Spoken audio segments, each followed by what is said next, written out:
Tailwind CSS. Is it just hype? Is it cool? Is it useful? Is it fast? Let's find out. I'm gonna look at 30 CSS properties and walk through exactly how to perform them in Tailwind CSS. And by watching this video, you'll be able to learn along the way without moving a finger. Let's learn Tailwind CSS. Cool, so let's pop open Tailwind and get some installation instructions. So let's see, we'll do code here.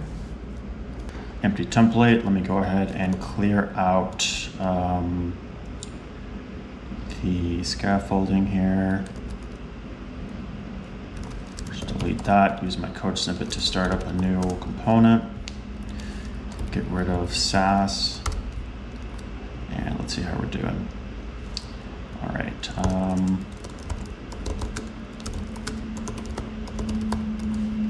Cheat sheet. Cool. So let's go ahead and just throw in some introductory styles in here just to give it something. We'll use 50, whatever. Okay, all right, great. So now we need to get Tailwind installed. Let's go to their installation guide for Vue. And let's get these items installed. So let's do yarn add Tailwind CSS post CSS prefixer.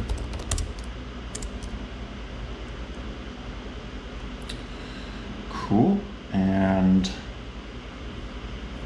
let's run npx Tailwind CSS init, and let's see what these commands do. So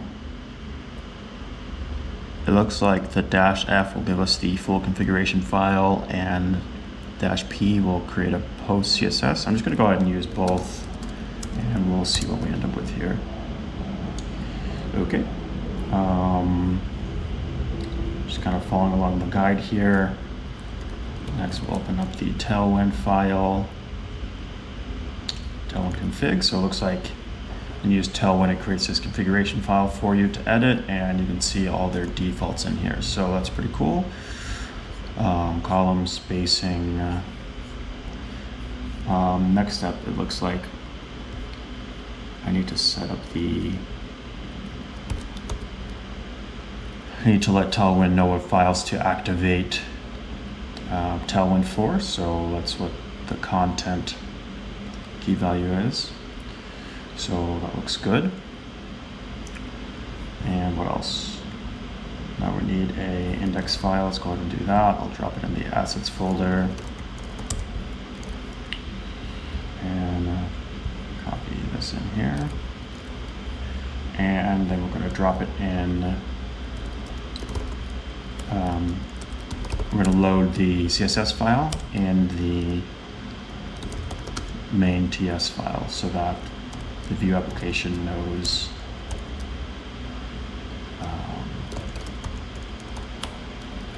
about Tailwind. So, okay, great. So that's installed, and it looks like that should be it. So let's go ahead and see if everything's looking good.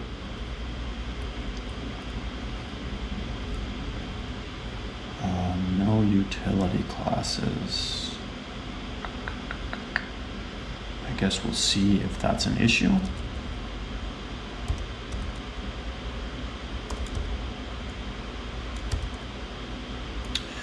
But okay, so that looks good. Let's go ahead and try to do something with Tailwind. So yeah, let's just go ahead and copy this into our header. Cool. So interesting. Okay, so I have a list here of items that I want to get through. Let me go ahead and just copy these in. I'll just create an empty file here of the 30 items I want to cover. So these things I consider, kind of HTML or CSS fundamentals. So I consider these 30 items to be CSS fundamentals, and I want to cover them today. So let's go ahead and just start from the top.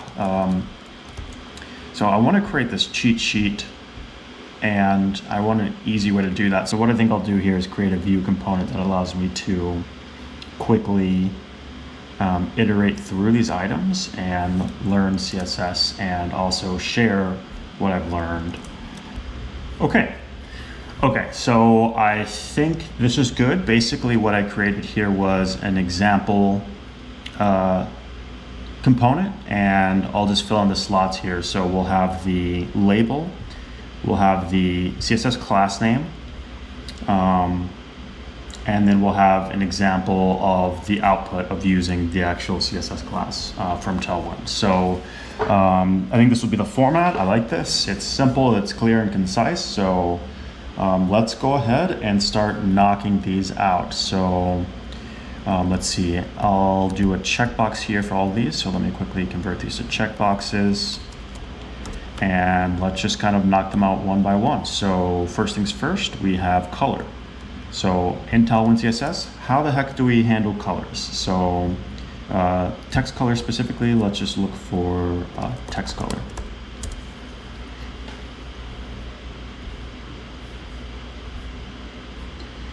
Okay, interesting. So it looks like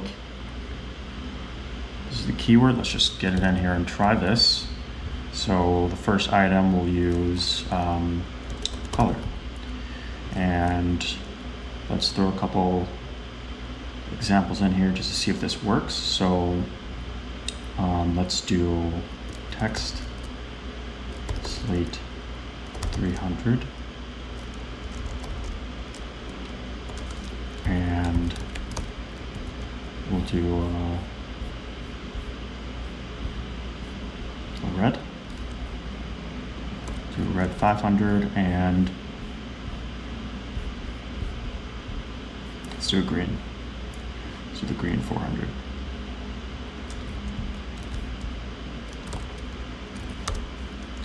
Cool. And so then in our example code here, let's see. We'll do 3 items here.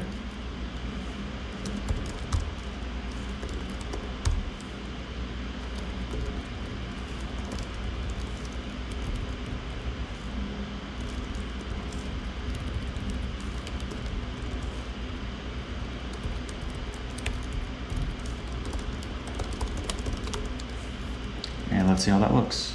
Okay, cool. Oh, interesting. We can change the color and opacity at the same time.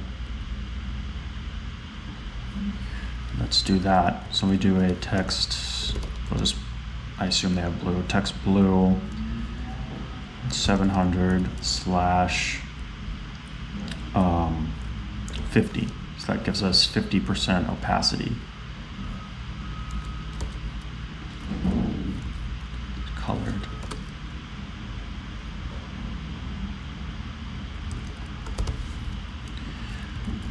Okay, let's see. I don't think that worked. Why is that? Oh, no, that worked. It's just not obvious, so let me just bump that up. We'll do 9. No, drop it down to, okay, so that's 10%. Cool, so let me update. Cool, so that's colors. Interesting. Okay, let's go ahead and check that off and move on to background color.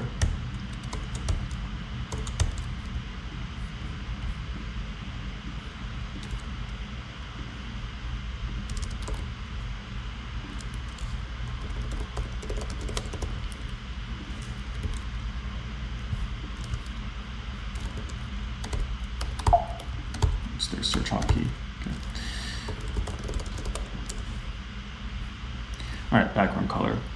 So looks like it's basically the same thing, right? Except you use the keyword BG instead of text. So let's see, create a couple examples here. I guess one is fine. So we'll do BG, let's use Amber 500.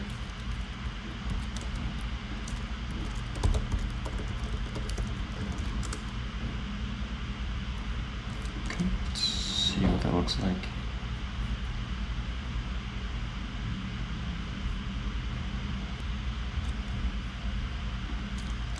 BG Amber 500. This doesn't appear to be doing anything. Does it just not have a height? Yeah, okay. So I need to learn how to handle heights. So we're kind of skipping around here, but that's okay. I just need height 100%. So let me just search for 100. It looks like I use H full for that. So let me just throw H full on this. And let's see. Okay, nothing still. Okay, it's probably just because it doesn't have any content. So, okay, so I'm just gonna throw some content in here and that does the trick. So that's how we get background color. This div has background color.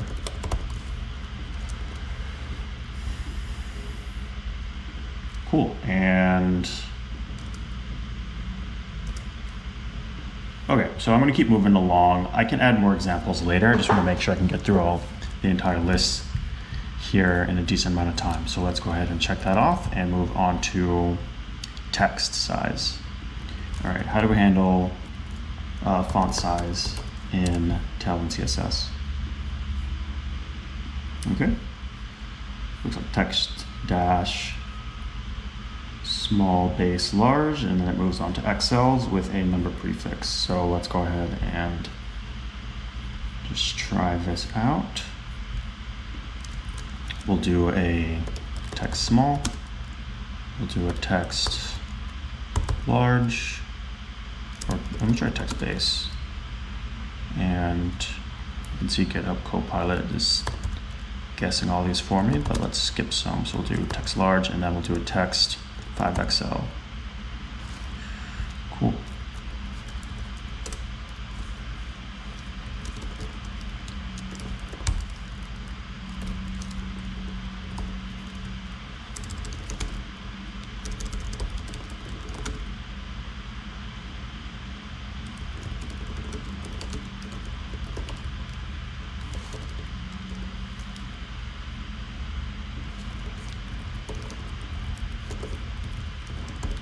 All right, let's check out font size. Cool, yeah, makes sense. It's simple, clean.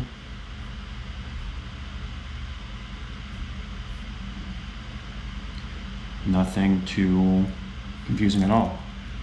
I am curious if there's some way to, okay, never mind. All right, so let's just keep moving along here. That's text size. So how do we align text? That's interesting. Align, text align. Okay, pretty simple. So text dash what you would expect. So let's go ahead and knock that out.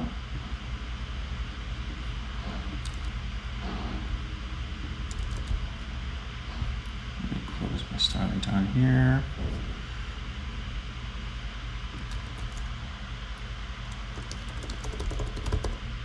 All right, text alignment, and we'll do a left, a center, and a right. Yep. Cool. Yeah, so GitHub Copilot's helping us out here, which is always nice. And let's go ahead and check out the results here. So great. Yep. Align left, align center, align right. So makes complete sense. Let's keep rolling.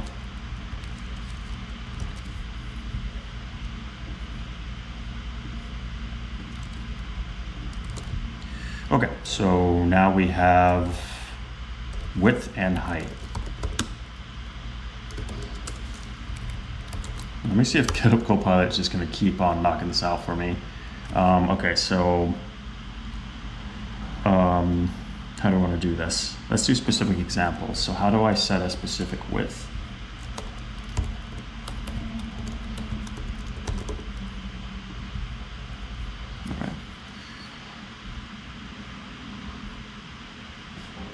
Okay, so looks like it's just unit mapped. And then we have percentages, and then we have the full. Okay, we could go with screen here as well. So we have full. So let's do a couple examples. So let's do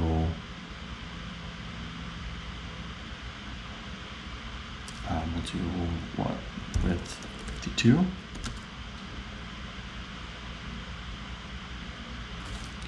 And let me go ahead and mirror these. So I'll do width 52 and height 52. Make sure full width, full height. And yeah, don't like this format. And let's do a fraction. So let's do a third. So do 1/3, 1/3.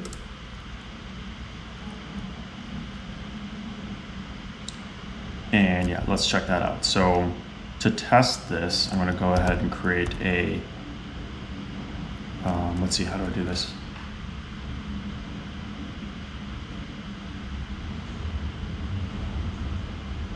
I guess I'll create a parent div, and I'll use CSS to style its width and height exactly. Parent width height.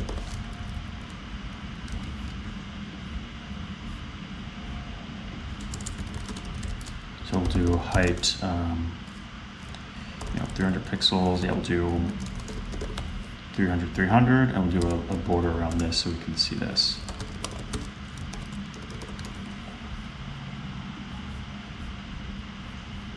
Okay, and I'll copy this for each example. So we'll have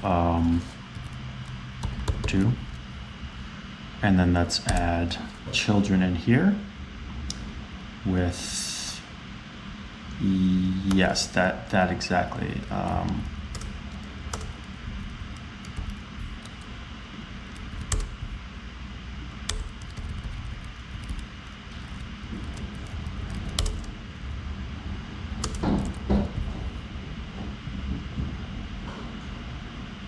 Cool. Yeah, so GitHub Copilot again is just kind of filling this in, excuse me, for me, which is fantastic.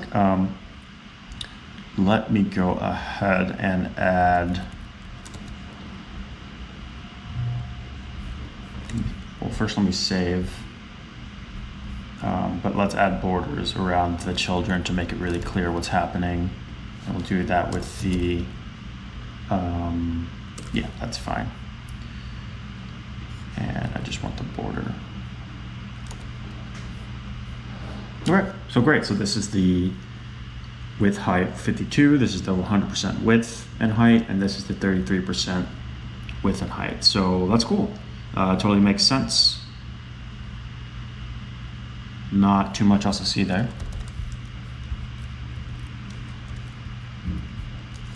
All right, padding and margin. So I imagine these are going to be kind of similar.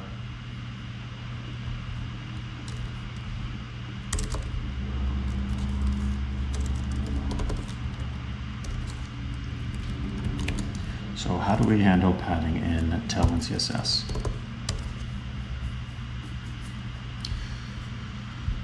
Okay.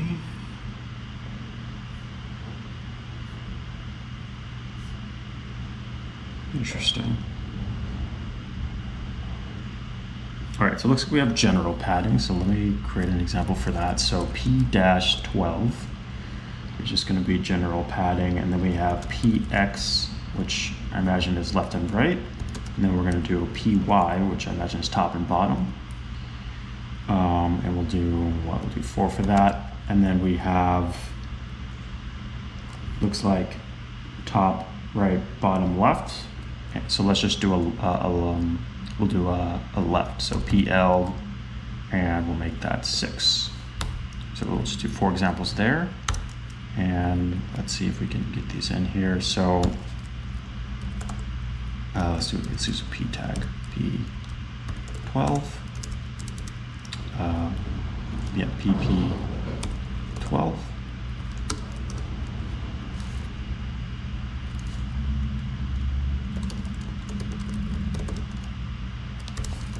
Text with padding, and then we'll dupe this and update the classes.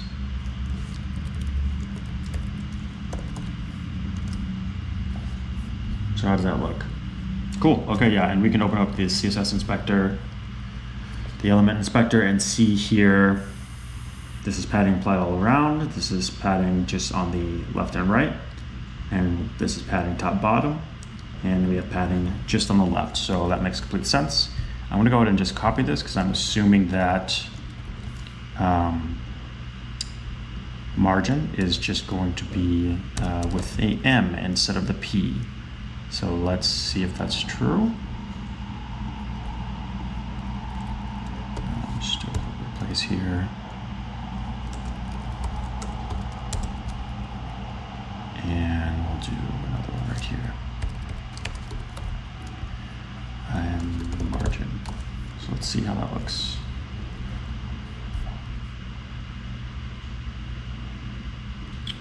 And I just want to make sure it is actually margin. Yep, so we have margin here, margin left, right, margin top, bottom, margin left. So it looks like that is exactly how that works. So there's padding and margin. Awesome. So this is pretty clear, pretty concise. I mean, it's, even if it was just about writing, like using the style attribute, these class names are shorter. And I know it's a lot more than that. I mean, there's the whole configuration aspect of Tailwind CSS, which makes these class names even more powerful. The fact that you can customize what each of these mean. But already you can start to see the impact that Tailwind CSS can have on your code base, right? I mean, you can just swap, you could change any of these values really. Okay, so that's cool. Let's go ahead and continue. So that's padding and margin. Okay, so let's move on to spacing. And by spacing, I specifically mean, I was checking out their documentation and they have a way to separate items, separate space between items in a list. So let me show you exactly what I mean by that. So I just type in spacing here. Let's see what we get. Space between, yeah, space between, exactly. So this is space between child elements within a container. So you can see here there's horizontal space and then there's vertical space here, and it looks like it's just space X, space Y, and then dash whatever the unit is, however much spacing you want. So that's pretty clear. Okay, so let's check that out.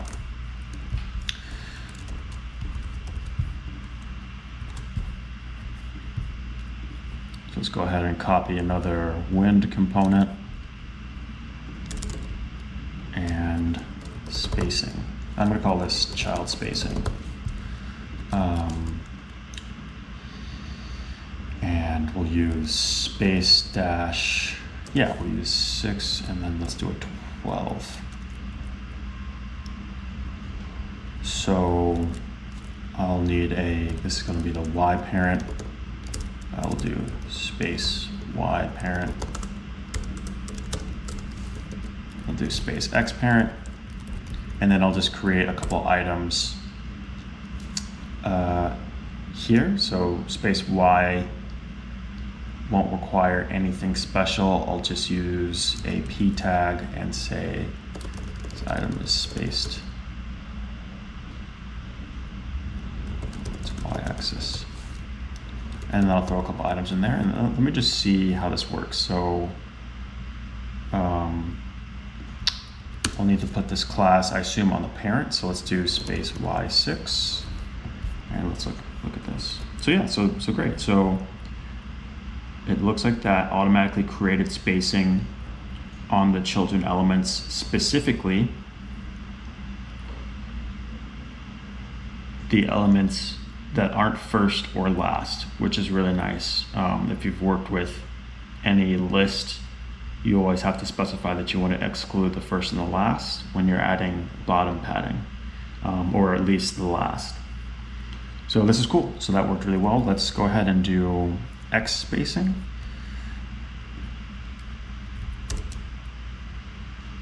Let's see.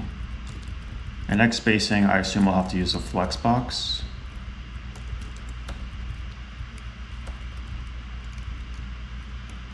So let me just go ahead and add this manually. I know that there's probably a simple All right, let me just go ahead and try it, right? I assume flex is just flex. Now it's a display flex, and let me say space X6, right? I assume that's how this works. Yeah.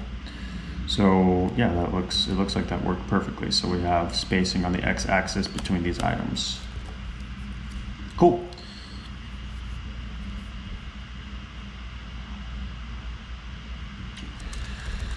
Great, so that's that. Now let's get into visibility. So how do I show and hide items?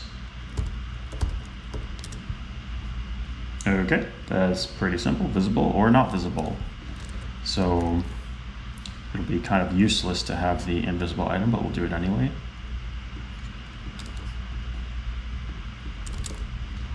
So visibility, visible and invisible. And we'll just, we'll just have two items. We'll use p tags, visible, p tag, and we'll do the invisible p tag. And all we'll do here is add the class.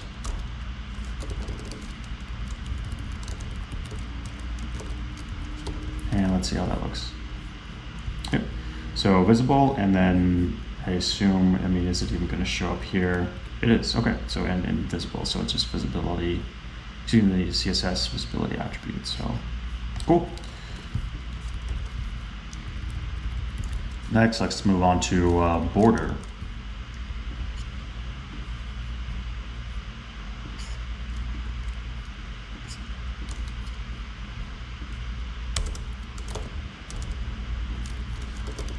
And what type of border is this? Okay, so it's border, and then we'll do border radius afterwards. So it's just border. So how does border work in Tailwind CSS? So let's look. I assume we want, border width. Okay. So it looks like it's using the same naming format for top, bottom, left, right. TBLR, which is great, and X and Y.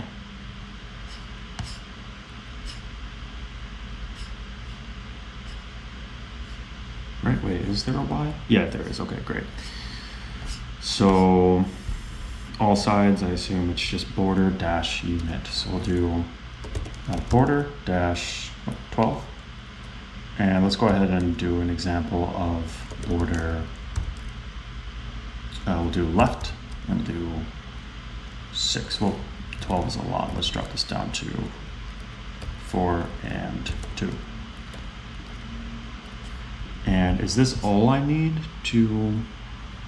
Okay, it looks like I need to specify the color as well. So let's go ahead and do that. So we'll do div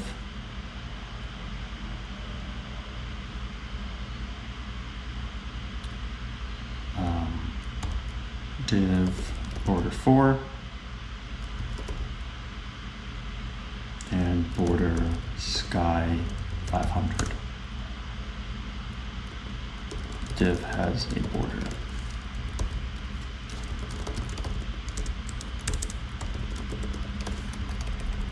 Okay, so I'll add the L, change this to a 2, and let's see what that looks like. Okay, so we have a border here and then a border just on the left. So that makes complete sense. Very simple.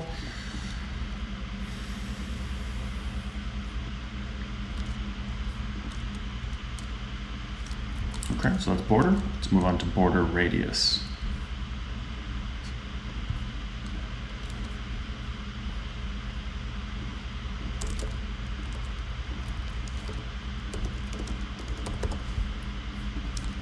What does that look like?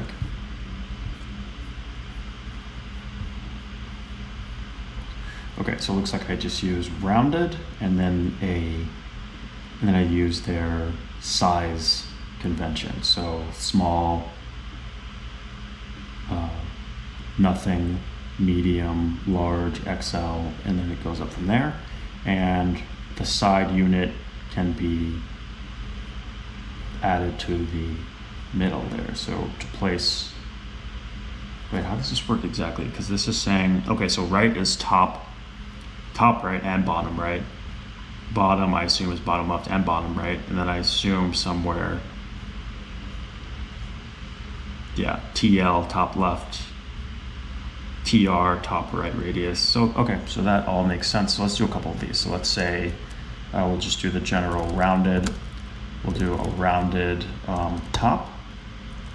We'll do a rounded, I need a unit here, right? Yeah, so I'll do medium there, and then I'll do 3XL here. And let's see.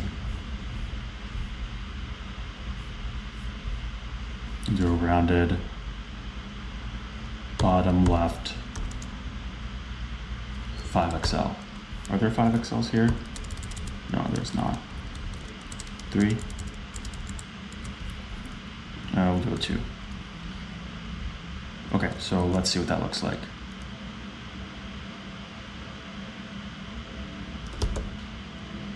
And I'm going to go ahead and put these in a div that has some padding. So if I remember, padding was just P dash, we'll do just 6.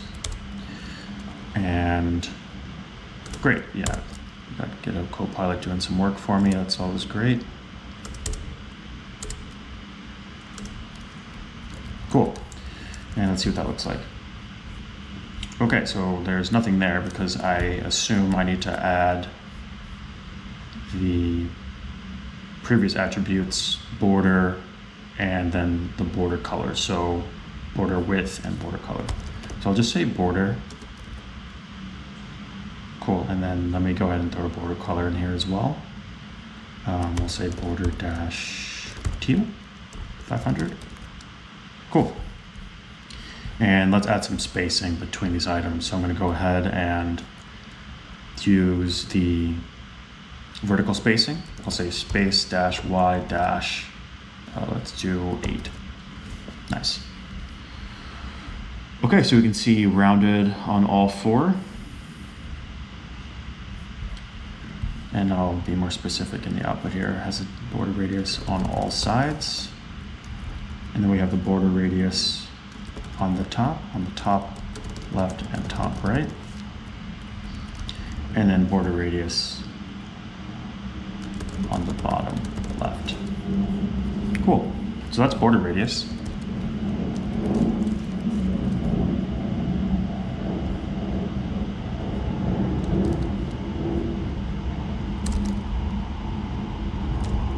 Sorry about the plane noise out there. Let's move on to shadow. So what is shadow all about?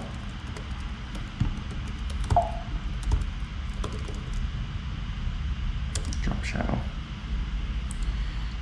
This is a filter instead of just box shadow. I just want to look for box shadow here. So let me try that again. Box shadow. Here we go. Okay, so it's just shadow and then their sizing unit. So let's go ahead and say we'll do a shadow small and a, sure, yeah, we'll do all of these. Do large and then an XL. And it looks like that's it. Oh, let's go ahead and replace one of these and do a shadow inner. That can be useful. Okay, so let's create divs with shadow small, large, and inner. And I assume it'll just use some default dark color. Let's create some content. So shadow small, shadow large, shadow inner. Cool. And again, I'm going to add some spacing to all of these. I'm going to put these in a parent div and use the space Y. Cool. So we can just kind of see those shadows. And then I'm actually going to add some margin to the last item. Actually, it's using shadow inner, so that's fine. Can I increase shadow inner?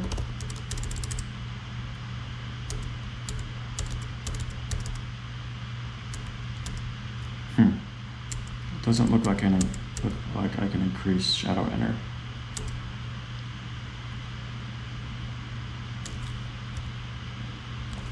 Let me just try if I add shadow large and shadow inner.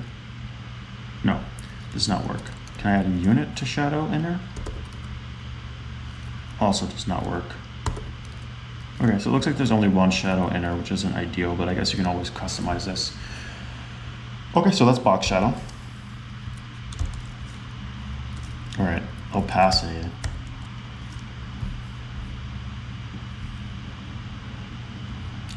This is cool, these are starting to stack up. Lots of wind. All right, opacity. So how do we handle opacity?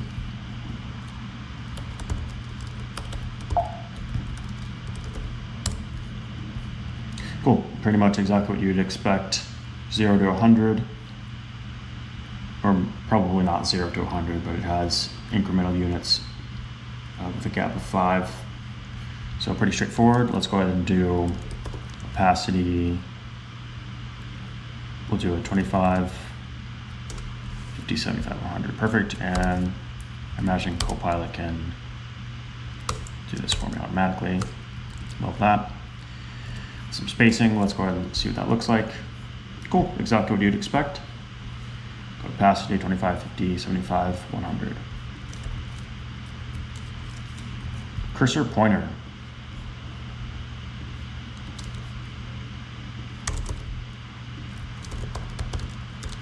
So this is super common, having to change your cursor to pointer for whatever reason.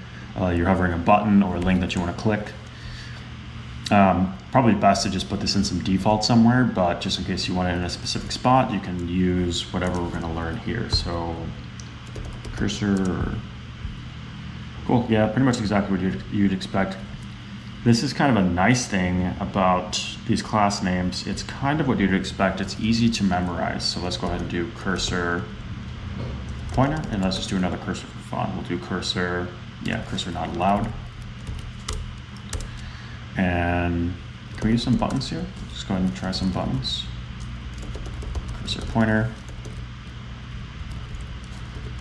button, the cursor, button cannot click.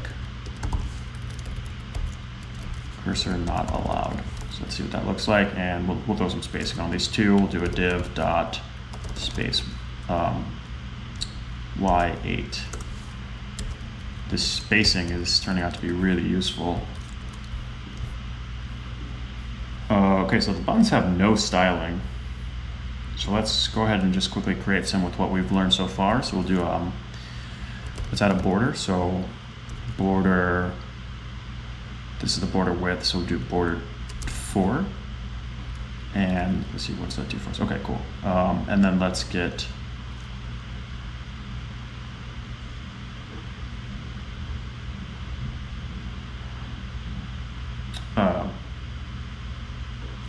let's do a color. So we'll do blue 500.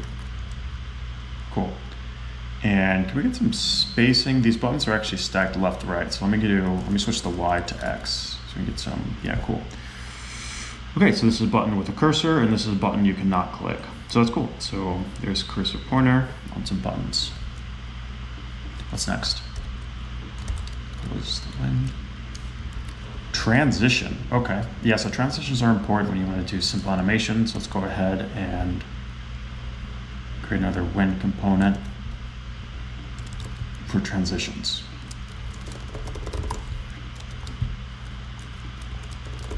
So let's see, how does Tailwind CSS handle transitions? So we have all, and then it looks like we can specify properties. So that makes sense, but how do we handle the other commands? So delay, it looks like. So let's look at the time. And then hover, so on the hover state, trigger this class. Oh, this is delay. Okay, so I'm not going to use delay. That's fine, but I will use duration, I assume. Okay, interesting. So let's do transition. Oh, I can put the time on there too. Is that how that works? And I'm not going to listen to GitHub Copilot. I'm just going to follow the docs.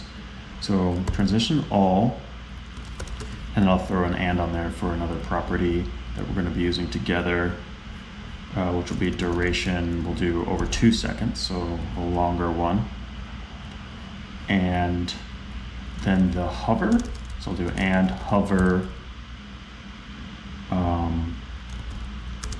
What are we going to do? Background color. It's probably the simplest. So BG dash blue. Yeah, 800. We'll do 400.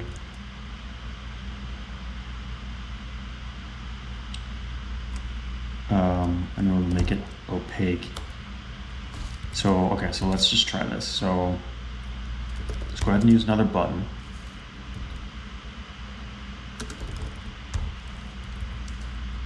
Button with a transition for the background color. With a, yeah, just transition's fine. Okay, and so go ahead and just throw a simple border on here. That's how this works, right? Border. Let me just quick look up border again. Can you use this? Okay, yeah, that is how that works. Okay. So border 4. And let me set a default background. So we'll do blue, and we'll do the blue 200. And then we'll set these properties up. So transition all. Let me do transition, is it background, I assume? We'll do transition all, whatever. Duration 2 seconds. And then the trigger will be hover, that's 200 milliseconds. BG blue dash 450. So let's see if this works here.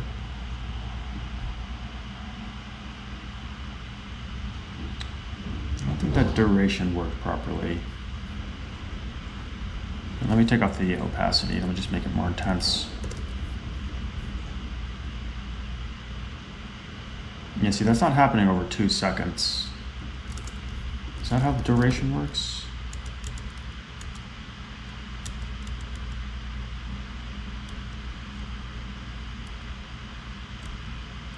Oh, I'm probably not using a unit. Yeah, I'm not using a proper unit, so they only have up to 1,000. So let me switch that back. That's kind of interesting / annoying, but it makes sense because these are just class names that reference something that's static. These aren't actually dynamic class names at all. So let me try this. So this is a full second of a transition. So yeah, so that works perfectly. Interesting. And let me just throw that base on there as well, just to make it super clear what's happening.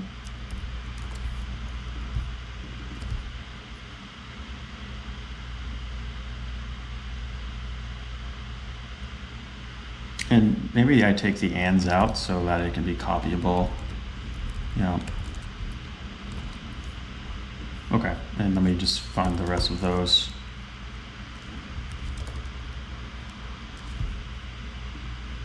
Yeah, let's just get rid of all these. Cool. Okay. Okay, great. So that's how the transitions work. Now we're looking into Flex. Okay. So we're about halfway there. Let's keep rolling. Thanks for sticking with me here, guys. All right, so Flex. How do we flex? Let's flex on them. Let's see. Let's create another win component. Let's close on my current wins. and we're flexing. How do we flex? Super important, flex boxes are used all the time.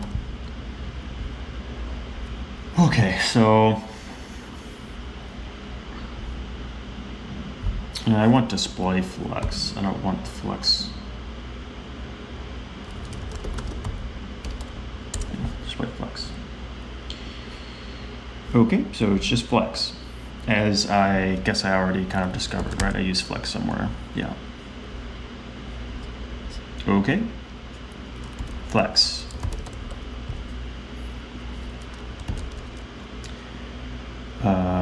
So normally paragraph tags will flow top to bottom. With flex, they'll flow left to right. So let's just create a couple P tags.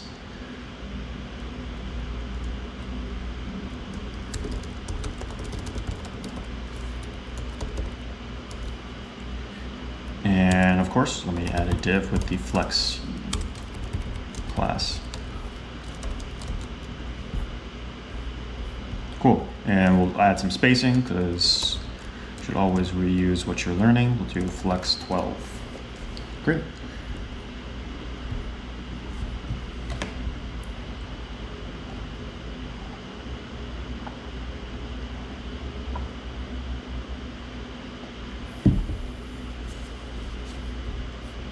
Nice.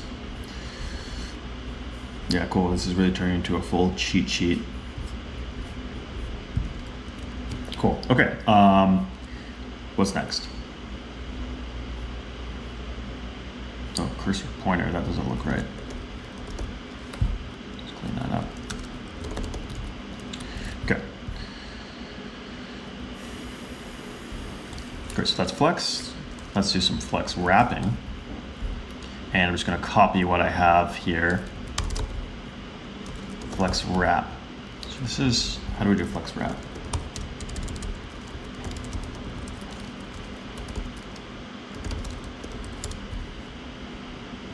Okay, literally just flex wrap. So this is flex and flex wrap. And let's just paste a bunch more items and see if they wrap.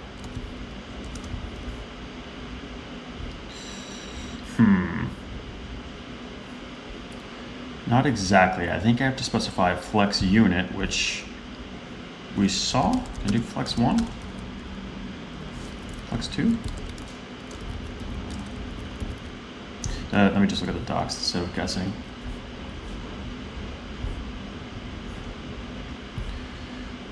I will bet if I specify widths on these, this should work. So let me specify some widths. We'll do class equals, let's see. Oh wait, I don't have wrap on here. What am I doing? Let me just put flex wrap on. There we go. Yeah, so that worked perfectly. So it maintained its right padding. I guess, what are they using for the spacing here? Is that margin or padding? Space, well, I'm using space X, which is probably wrong.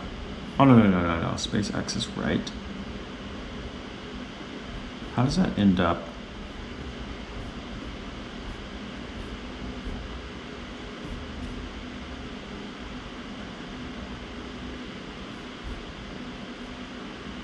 Is margin left? Okay, so it is margin. It does come out as margin. Okay, that makes sense. That makes sense. You wouldn't want to change the padding. Okay, cool. So all those items are flexed. That looks great. Although it's kind of weird to use space X here because you get this. So let me actually change this. I'm not going to use space. Okay, looks like we're going to get to flex gap, so I won't use that either. But I'm just going to throw some right padding. So what is that? PR6 on each one of these items? Yeah, cool. Great.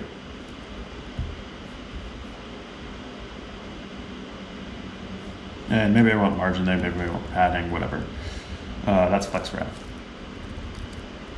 All right, flex apart. So I'm just going to copy this again.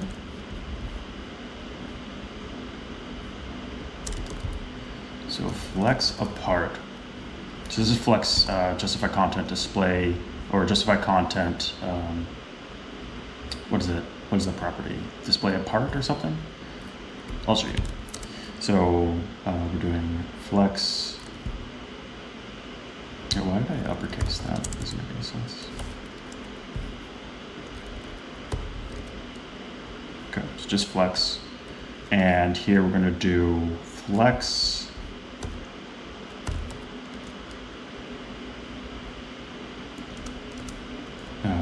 So let's look that up. That's justify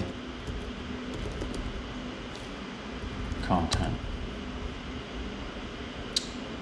Justify between, that's the one I'm looking for. So I'll just delete these until we only have 2 elements.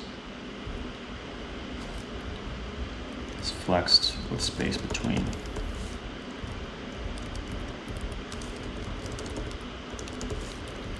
And we'll remove flex wrap from this and just use justify between. Cool, yeah, so you can see, and make sure I add this here, so justify between. So the items are separated and they're at the opposite ends. So this is pretty typical when you're creating like nav bars, for instance, where you have your logo on the top left and then you'll have nav on the top right. Your navigation items on the top right, something like that. Tons of cases where this is the styling you would want. So there's flex apart and flex between. So flex with justify content space between. You go ahead and just copy this.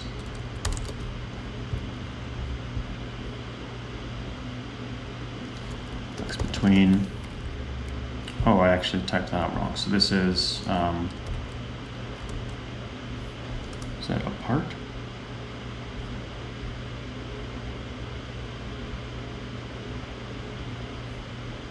Oh, no, that's right, space between.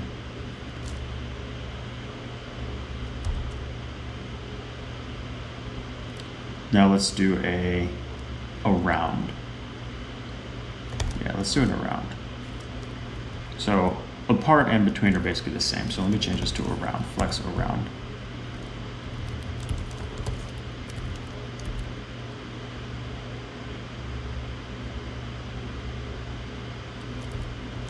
So justify around.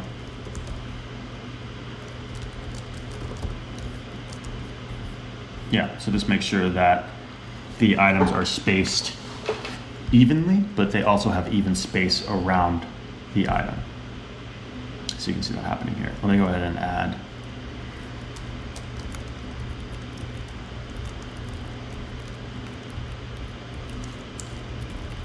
Let me shorten this.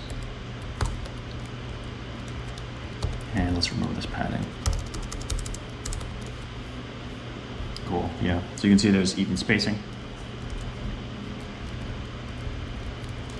And to recover, I mean, the rest of the flexes are here. So we have space evenly, space center, of course. Okay, so that's fine. So we can skip that now, and now we'll go to flex gap. So let's see, flex gap. Is there a flex gap? It's just called gap, I guess. Okay, utilities for controlling gutters between grid and flexbox items. Perfect. So again, it's kind of the same class naming convention as we've been using. It's the name and then the unit, or the name position in unit. So here's X, here's Y, and I assume we'll have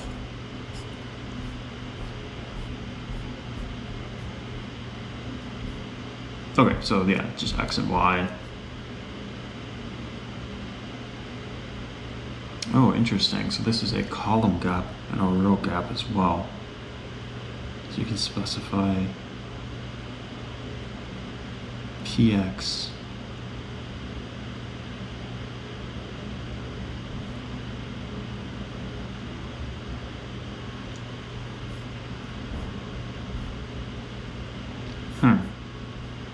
That's a kind of an odd default. I wonder why that's there. This like PX dash PX seems kind of out of place. You can just use the unit. Anyway, let's test out some flex gaps. So I'm just gonna copy this last one again. This is flex gap, and we're just gonna do let's do a couple of these. So we'll do a gap 5, then we'll do a gap X, so this will be column X8, and a gap Y8.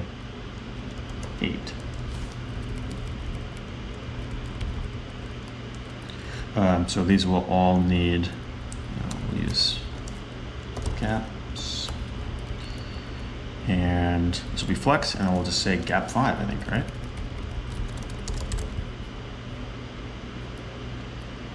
And go ahead and increase, let me double the number of items in these so that we get them wrapping. I might need flex wrap on these, we'll see. We'll do 8.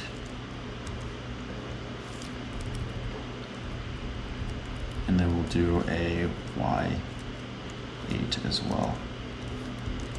Let's see, how does that look? Ooh, it looks very messy. When I put these all in another container and add some space X, do 12. Should really get these separated. Oh, I'm sorry, I mean space Y.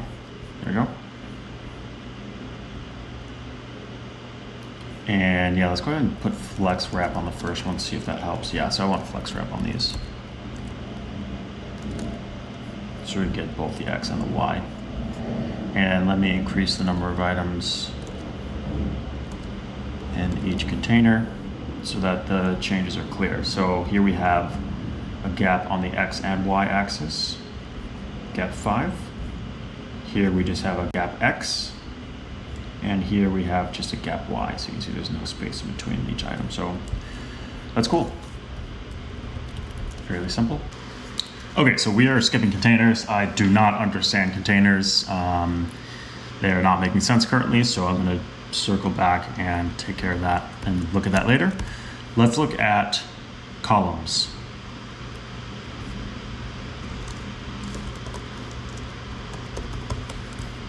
All right, so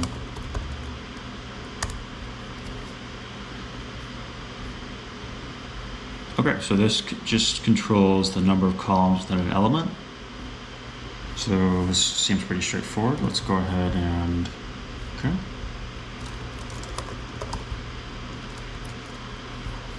Let's do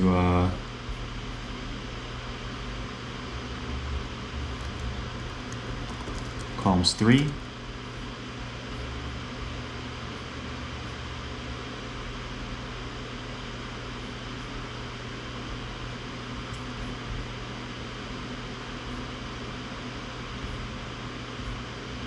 Oh, cool, we can use gap with the columns as well.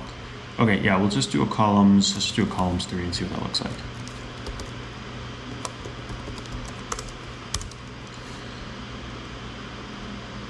So let's see, let's use,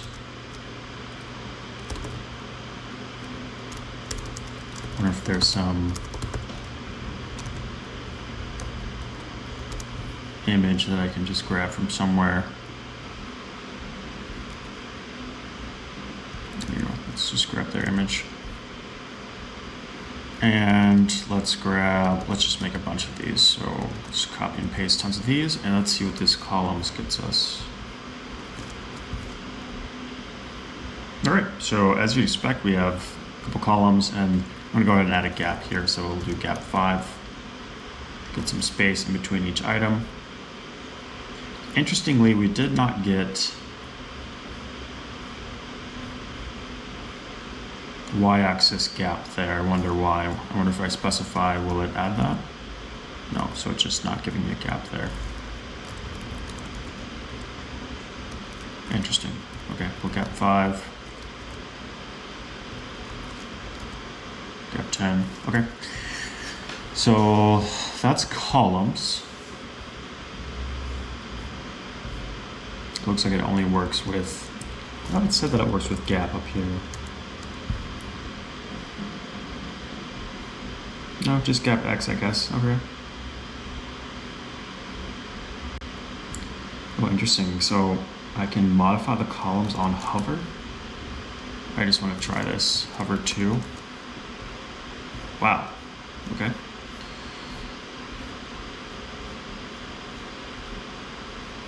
All right. That's cool, I guess. So yeah, it looks like only gap X works. Yeah, we can specify the gap here.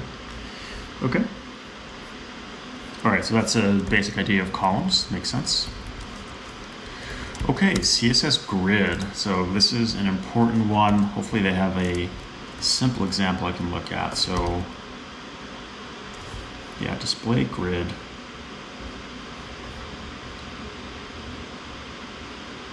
Okay. Yeah, this is super straightforward. Their documentation is really fantastic. Great work to all the engineers that worked on there. The Tailwind CSS documentation is fantastic. So this is grid, and we're just going to do grid calls. We'll do 4 columns, and we'll do 2 rows. And let's just get a bunch of items in here. So p tag is in grid item. Let's call it grid item here. What is that?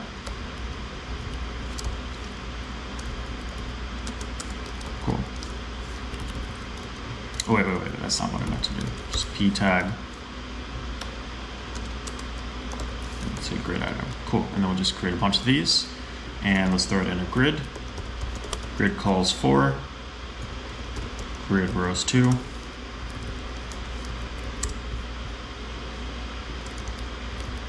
See what that looks like. Okay, looks like nothing because I did not add the grid class. Cool, so as expected, we got the 4x2. And you know, actually, I want to, let me use this image in the previous example. Well, I wonder if I can just throw that in there randomly. Yeah, that's funny. So as you'd expect, it just kind of shows up with the proper grid alignment. So I can change these and the entire grid will just update. So really clean, simple way to use Flex Grid. I'm sure there are other spacing properties in here that can be used, but I think that covers the main idea. Cool. Let me just revert these.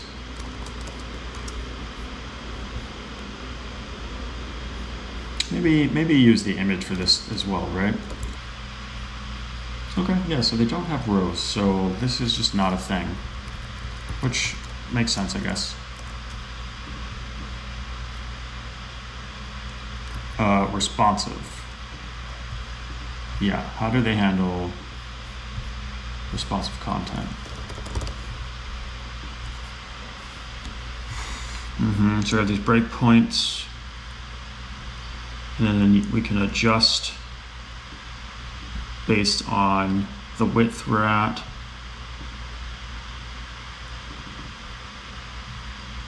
Okay. Every utility class in the framework, which means you can literally change anything at a given breakpoint. Okay, that's cool.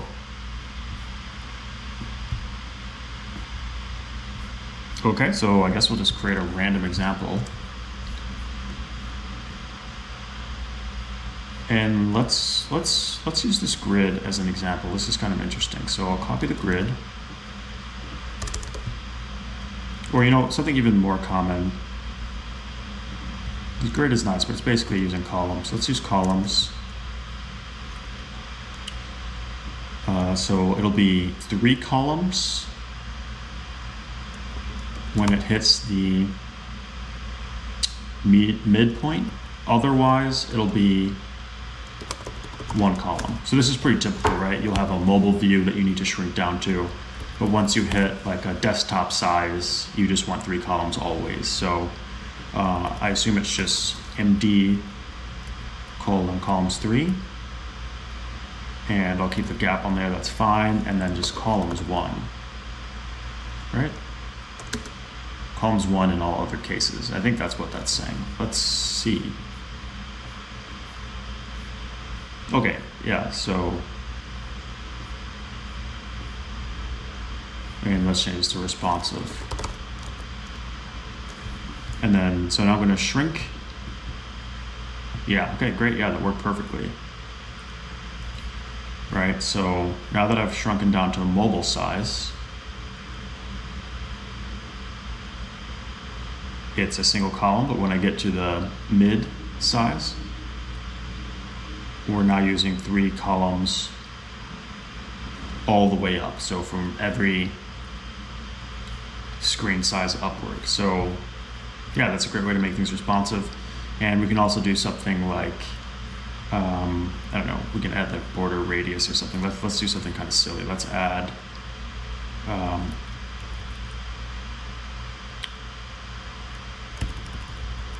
border radius to the images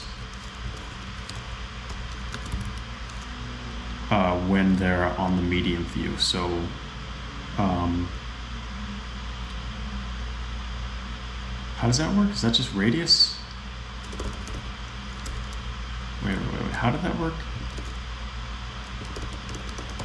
Good thing I have this cheat sheet here. Rounded, okay.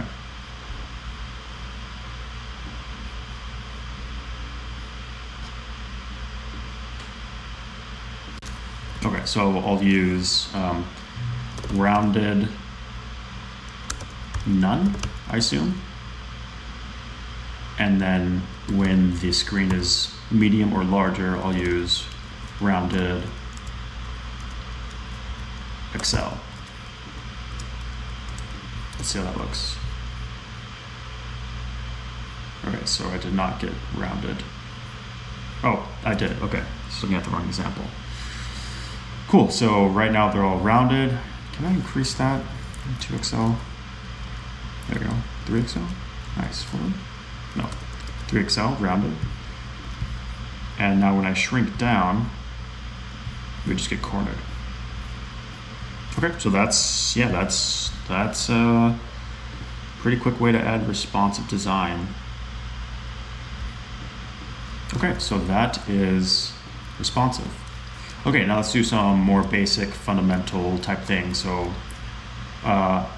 absolute position. So how do we handle absolute positioning with Tailwind CSS?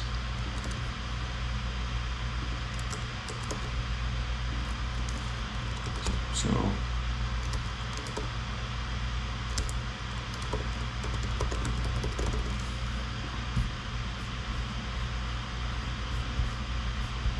we'll do it the other way. So that it reads like you would write it. Position absolute.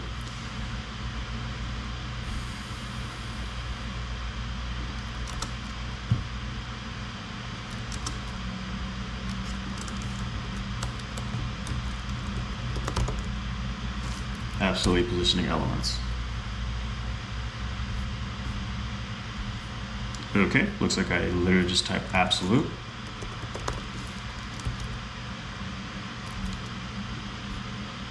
And how do I use the offsets? So I'll take an element, we'll have a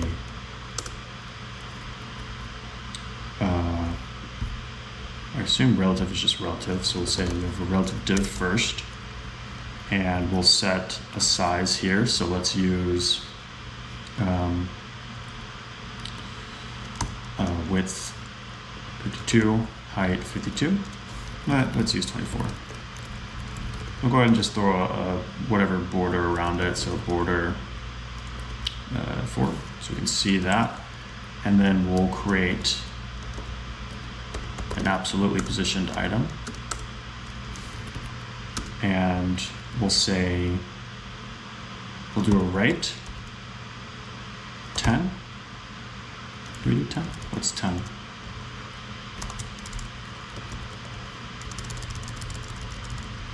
Yeah, we can do 10. So we'll do right 10, and I'll do a bottom 5. Absolute div. And I'll go ahead and add a border to this div as well. and border red 500, amber. Let's see how that looks. Okay, very interesting. So let's increase the size here. This is a little too small. I'll use half the container size here. Did that not work?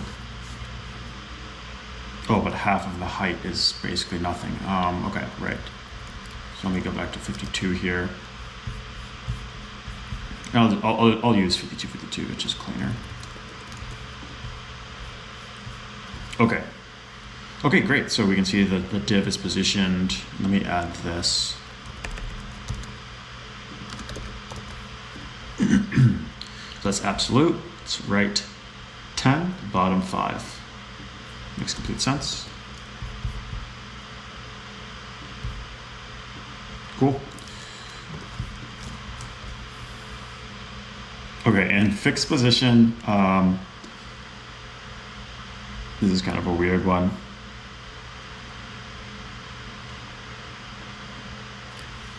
Well, I guess it's not, because it'll be contained. Let's just try it. Position fixed. So I assume it's largely the same. So I'll do a fixed, and then I'll just do a, yeah, we'll do the bottom right again. So yeah, we'll do these 0. Do we have zeros here? Yeah, we do. Okay, great. Fixed. Right 0, bottom 0. Yeah, okay, see, so now we're gonna get that stuck permanently. It's gonna kind of mess things up. So I'm gonna actually, let's see, how do I wanna handle this? Just gonna create a simple conditional here. We'll have a conditional class. And I don't need to have a border on this item anymore. We'll just go here.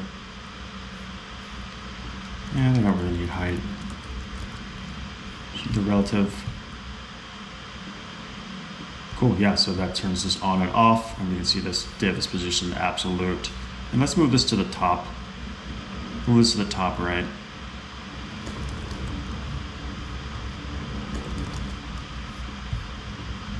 Cool, and let's make this larger so it's more obvious that it's there.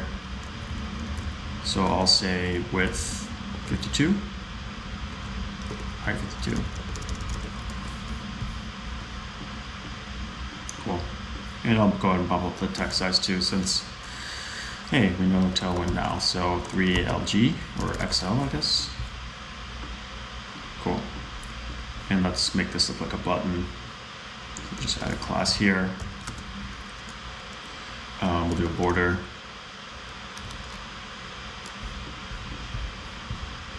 And we'll do some padding, 6.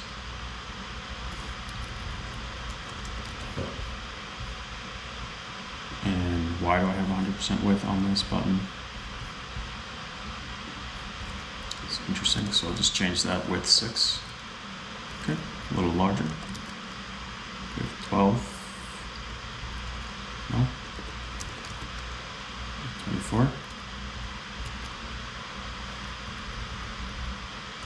We'll do margin instead. There we go. And we'll do, was it text center? Cool. There's a little simple button. Oh, let's do the pointer. So let's say cursor pointer.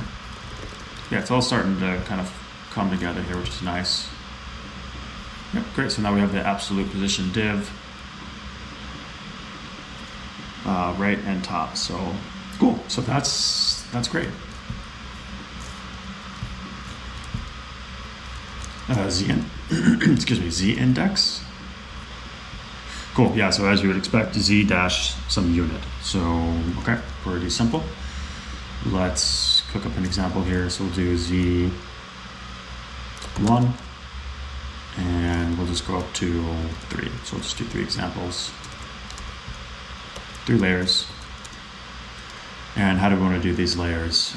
We can use div relative again, and then we can do div absolute, and then we'll do a Z1, and then we'll just increment this Z2, Z3, and then let's add some width. Let's do 42, height 42. And let's add some content. This is Z index 1, 2, 3. And you can see they're all stacking on each other right there. I don't think these units are actually working. It's kind of weird that the width and heights, like you need to know these exact numbers, which I guess will just come with time, but like 42 doesn't work. I need to use a 40 here. Nope, 40 doesn't work either. Like, is this happening? Oh no, it is happening. It's just position absolute, so it doesn't look like it's happening. Let me bump up this parent container. Do width 24, height 24. And we'll just add borders to make it really clear. So say border. Yeah, so great. So yeah, so now those are coming in. Let's go 52. Great. So these are 40, let's do a 24. Cool, and then we'll offset these, right? So, and we'll add BG colors, so it's super clear. So BG blue, 500. And we'll do a red and a green with the green on top. And then we'll offset these a little, right? So left 10. Top 10. So you can see the blue sticking out there.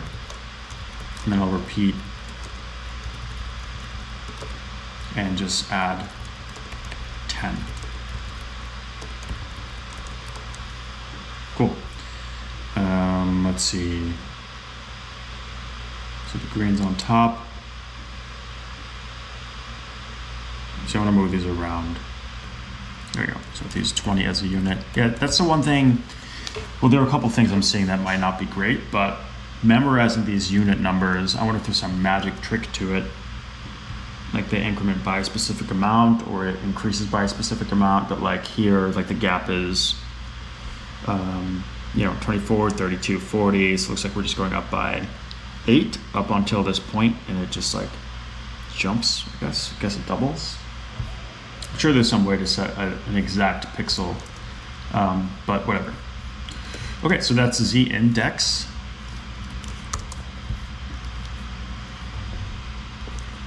All right, so moving on here, let's jump in the full screen mode. Let's look at preset themes and custom theme settings. So I want to look at ways to customize the entire Tailwind CSS theme, right?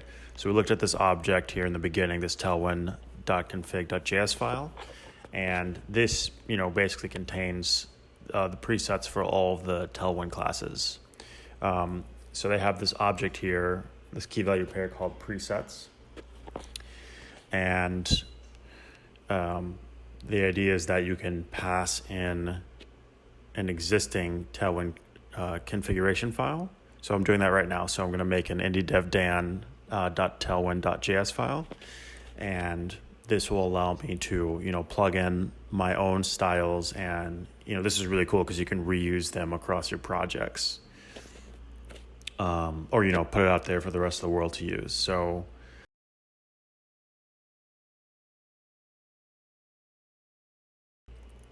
okay, so let's jump in here and add a theme, add the themes key value pair, colors key value pair, and let's modify our blue 500. So the idea here is that I'll just change my blue 500, which I've used across the cheat sheet, to just like a solid green color. So I'm looking at that right now. So yeah, I've used this blue across the site, and I'm going to add my blue 700 and my blue 200 as well.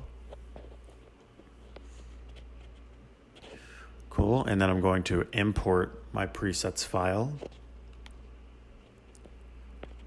Just gonna require it just as the docs say, and throw my file in there.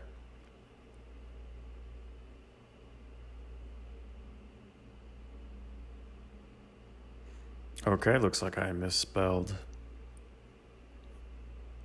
classic. Okay, so it looks like my blues are not updating to greens. So let's see what's going on here. Okay, so jumping ahead a little bit, I noticed that the object that colors takes, you actually give a key value pair of blue, and then you just specify the integer value inside that object. So let's make that update, restart the server, and still nothing. So I'm gonna do some digging here. Okay, so I learned that you need to extend. So the extend will overwrite pre-existing Tailwind CSS configurations. And as you can see, all of our blues have turned to greens. So the issue there was that I needed to nest these items in the extend key value pair to override the previous Tailwind config. So that's how you can set up your own preset and override existing styles. Now let's jump into configuration, right? So you probably won't always want your own preset, so you can always just hop into the Tailwind configuration file and change things, right? So like, let's change this background color, this orange or amber background color. So I'm in the Tailwind config file, and I'm literally just going to spread the existing colors and then override the 500, right? And let's change this to like a yellow or something, just like a solid yellow, so we can bluntly see the change.